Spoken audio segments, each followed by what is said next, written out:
Good evening. In this recording we are still with this Hanshu electrical storage system. For this particular one, solar panels have been hooked up, but since it is currently night,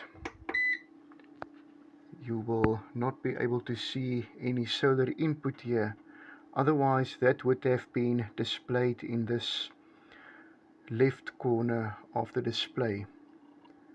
The system is fairly easy to operate and actually check the specifications and information here once installed.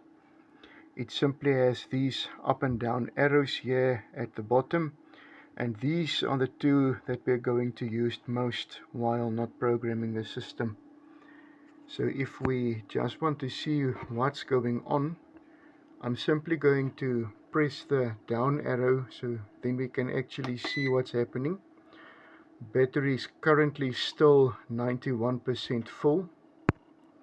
I would rather go with a percentage than actually going with that little battery picture, because that thing is actually rounding it up or down too much and actually gives you an inaccurate information of how full the battery currently is.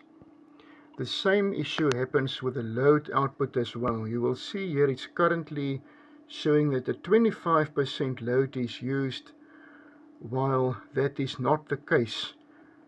Even if there's only 1% used, then it will still round up to 25%. So those two indicators are quite misleading. So I just revert to using my little up and down buttons. Currently no input from AC, because this is a complete off-grid setup here. Otherwise you would have ultimately received your AC input there if that is the way that you charge your battery. Alright, so there's currently no input from the battery, so that's why everything is standing on 0. There it's showing us the battery type. Now it is a 100 amp hour battery, and it is going to charge it up to 28.5 volt. That's the low voltage cutoff, is 26.4 volt, and on the right side is displayed that there's currently 2 amp that is going out of the battery. Now that is very likely going to fluctuate during this video, as this inverter is currently being used as we speak. The load is currently about 10 watt, 11 watt. So that is jumping up and down since it's actually in practical use. It's only 1% of the capacity that this thing is actually able to handle. It is able to handle up to a 3500 watt load. There it shows us that the electricity output is 50 Hertz, which is correct for South Africa. Output is 230 volt, also correct for South Africa. Currently no input from the PV to the battery. You will see in the top left there that it's displaying input BAT. That means that we are currently seeing how much power is input to the battery from the solar. There you will basically be able to see your current that is input to the battery, currently also nothing. And there is your PV input into the system, which is also 0, and that would always be a different value than what is getting sent to the battery, because your system would normally be under some type of load. Also no amps coming in. Interestingly enough, still 18 volts coming from the solar panel, but that would obviously be way too little for this inverter to handle. It wants at least 60 volts to actually do something. Currently no AC input. I'm just going to skip that. And there once again it's showing us battery percentage. So that in a nutshell is what you can read as a user without actually opening up the programming side of it. Here is the 2.5 kilowatt hour battery that is recommended by the manufacturer that is used with this one.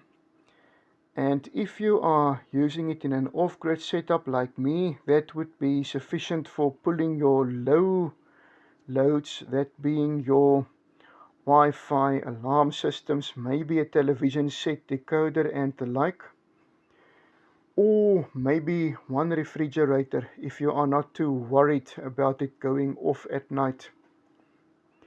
This ultimately would be too small to use on its own in an off-grid setup if not for such small loads.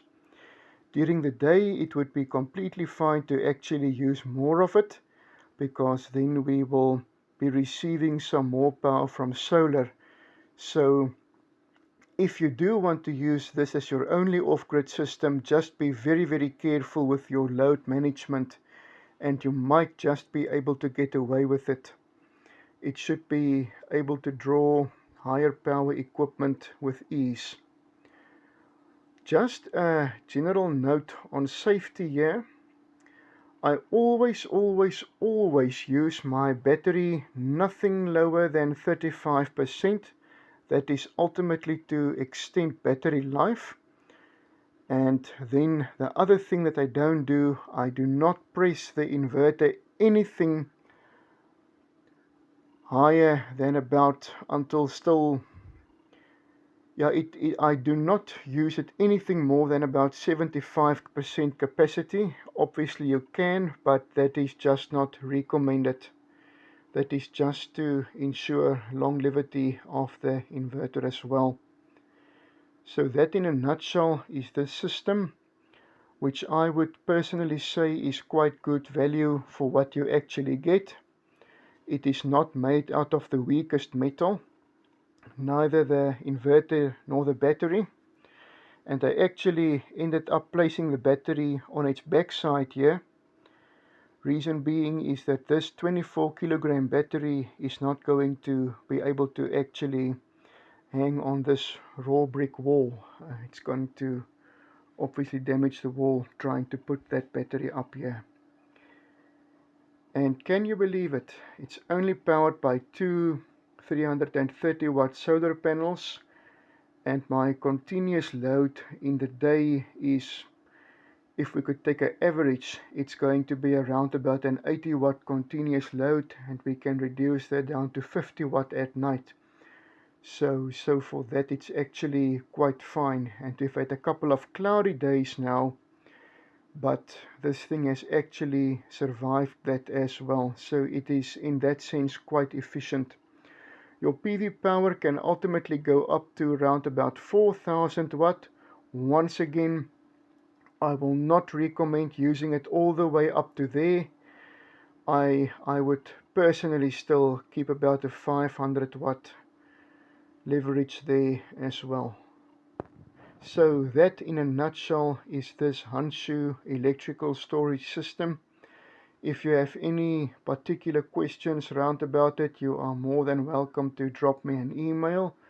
The email address would be able for you to receive there in the description of the video.